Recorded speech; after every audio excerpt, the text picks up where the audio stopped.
As a salesperson, what's one thing that you could do to help build rapport that most salespeople would have never thought of, and it's going to help you close some deals? I'm Sylvan Bell. I'm coming to you live from Sacramento, California on a perfect day to talk about sales and a perfect day to talk about business on video number 1,950 on this YouTube channel. Now, in my daily life, I'm always looking for things that other salespeople are not willing to talk about, or they don't know how to talk about, or they haven't really conceived or thought about. So when we take a look at the rapport process, it's over here on my left-hand side, we have 0. And then over here on my right-hand side, we've got maximum amount of rapport, maximum amount of respect. What are some of those things on the timeline that people do and people use?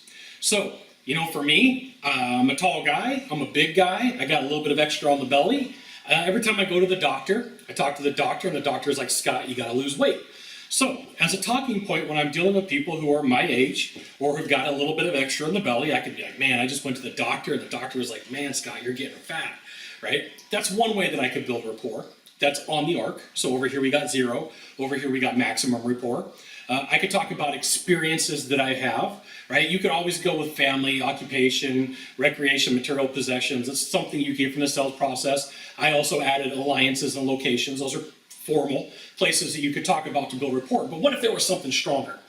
So one of the things that I realized after going and doing a ton of in-home sales is people are always looking for recipes. People are always looking for something to cook. And I can guarantee you this, in your family, no matter where you're from, you have a signature dish that you do not let the recipe go anywhere. And when friends come over, they're like, hey, I really like this dish. Can I get the recipe? Nope. Why not? It's for the family only, right? So let's take a look. On the arc, on this timeline, over here is 0 rapport, over here is maximum rapport. Where would you put that? I would put it somewhere here towards the end, a maximum rapport, and it's something that you would do. Like when you go to a friend's house for a barbecue and like, hey, I really like your barbecue Brussels sprouts. Can I get the recipe? That's something that you would not normally give up unless there was some sort of trust, there was some sort of rapport, there was some sort of information. So I've got a challenge for you.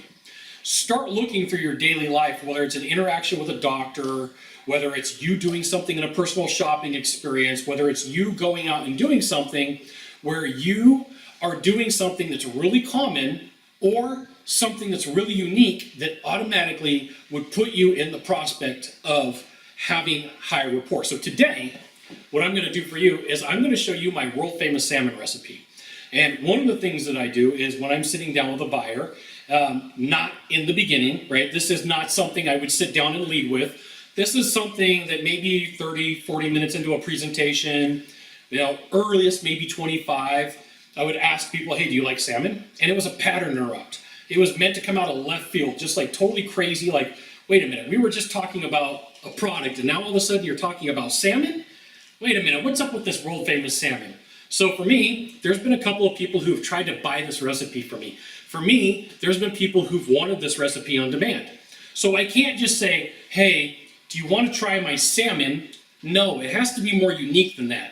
Hey, do you want to try my world famous salmon that a hotel tried to buy, which they did, and I told them no, right? So I'm building up the status of this. I met the cook, and the cook was like, I heard about your salmon, I want to buy your recipe. And I was like, nope, okay? So now there's value to it, because when I give it to somebody for free, they're like, Scott wouldn't even give this to the cook of a famous hotel, but he's giving it to me, right?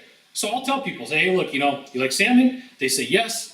I say, hey, I've got this world famous salmon recipe that I came up with. I'm more than willing to give it to you. It's yours, right? Total pattern interrupt, totally out of left field. So today, what I'm going to do for you is I am going to show you how I make this recipe so you could duplicate it yourself. Now, here's the thing. If you go out and you're like, I've got this world famous salmon recipe and you're using my recipe, probably not cool because it's not yours, right? This really has to be something that you came up with. And it has to be something simple that people can reproduce. Right? The key is simple and yours. Not simple and mine, simple and yours. So I'm going to put all the stuff on the counter. I'm going to show you how to make the salmon, and then we're going to go. For you to use this strategy to build rapport, there's a couple things you need to know. You really do have to give the goods on your recipe. You really do have to show the people how you would make what you make. So there's a couple things that I learned about making my world famous salmon recipe, and the first thing is glass pan. You're going to want to use a glass pan. There's something about a metal pan that makes the taste just a little bit off because of the way that this recipe is put together. Glass pan. Second thing, you're going to use orange juice. Now, The trick with orange juice is it's got to have pulp. And I know people are like, Scott, I don't want pulp. I don't care. Not your recipe, mine. Use the pulp, okay? So we'll put this over here. You're going to want to get some good teriyaki sauce. I just happened to go to the store and they got a Hawaiian brand, Kona Coast. I was like, duh, it's made in Hawaii. I'm going to buy that stuff. And then vanilla. The trick is you got to have some good vanilla. Now, I typically use a brand from Mexico and I could not get it shipped here fast enough. My fault, but I will put a description in the box below. So good vanilla, okay? So then I'm going to go in order of operation of everything that's going to go on this salmon. So lemons, you're going to slice to about 3/8 of an inch, 1/4 inch, 3/8 of an inch, because this is what's going to go underneath the fillet. Then what you're going to do is you're going to put some garlic on the fillet. You're going to put some ginger root on the fillet. I'm going to chop this up, but probably half of this thing is what I'm going to use. Here, I'll come around the counter here. Probably half. Look how big that is. That's a lot of ginger. Probably that much going up, okay? And then here's something, pumpkin spice. Now a little bit of pumpkin spice goes a long way. You only need a little bit, you don't need a ton. And then brown sugar, we're gonna use to lock in all the flavor. I figured the best angle for you would be see how I cook this and what I do. So what I do is I start with some lemons. And like I said, you're gonna cut them, you know, 1/4 of an inch to 3/8 of an inch. And all they're being used for is to space the salmon fillet off the bottom of the pan. So I mean, that's plenty. That's all I need right there, okay? Next up, I got the fillet. So I'm gonna grab this fillet. I've already opened the container, I've already opened the package. I am gonna put the fillet on top of the lemons. Get that lemon underneath there. Now the salmon is ready for the seasoning and all the goods that go on top of it. So first up, I chopped up the ginger root, got the ginger root ready, here to go. And just sprinkle some ginger root all. It does not have to be perfect. And you know, some people will say, well, I want really small pieces of ginger. That's cool. But in my world, the more ginger, the better. Next up, we're gonna do some garlic. I'm gonna use about a teaspoon of garlic. Sometimes I use more. It depends upon the people that I'm around and the people that I'm with. In my world, there's no such thing as too much garlic or too much ginger. You're just putting enough on there for flavor.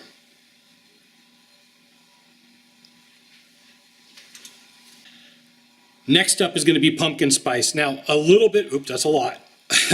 A little bit of pumpkin spice goes a long way. I put just a little bit too much on here today, but that's okay. I will deal with it. Next up, what you're going to do is you're going to take a thin layer of brown sugar. And you don't need a lot. The brown sugar is meant to mainly hold the flavor in.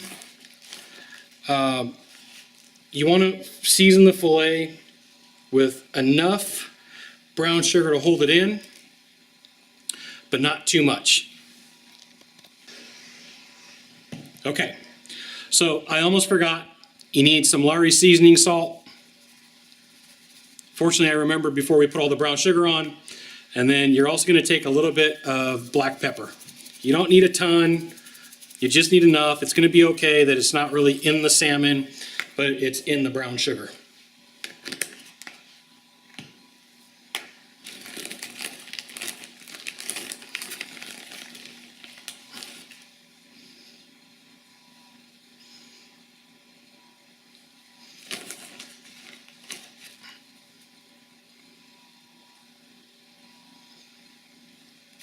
Last of all, what you're going to do is you're going to take your orange juice and you're going to pour the orange juice into the side of the pan, and it's going to end up looking like a brown sugar island. So you only want to come up to the side of the fillet. Yeah, that's plenty. And then you're going to get some teriyaki sauce. I'm going to dump some teriyaki sauce in here. If you want the technical measurements for this, it's going to be something pretty close to 3 cups of orange juice to a 1/4 cup of teriyaki sauce. And then it's going to be about a teaspoon of vanilla extract.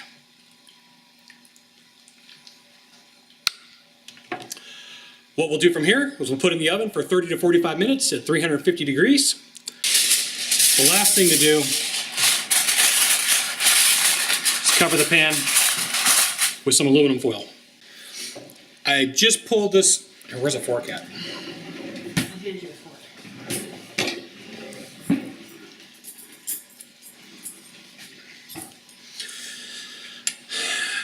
So I just pulled this filet out of the oven, and you'll notice that it does look frothy. It does have like a frothy appearance. That's normal. I've had people call me and say, hey Scott, I just got done pulling this thing out of the oven. It looks a little bit weird. It's supposed to. You're gonna have areas where you have some all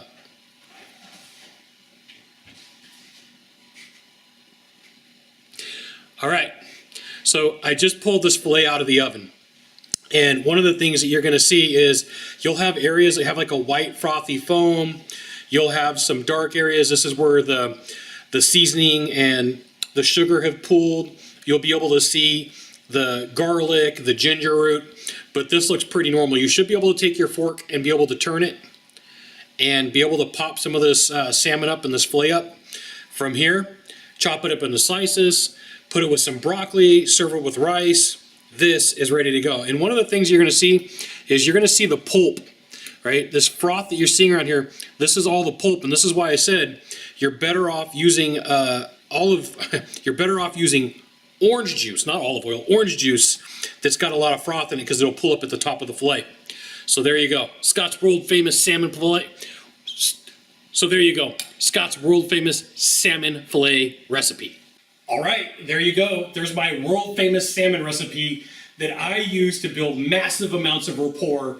You're gonna wanna do the same thing. Now remember, something original, and you're gonna wanna give up the goods. So you got one thing to do from here, just one thing, find the subscribe button, click on it, and every time I send out a video, you will get an update that says, Scott Bell Consultant sent out a video, you should check it out, which you should. We'll see you soon, aloha.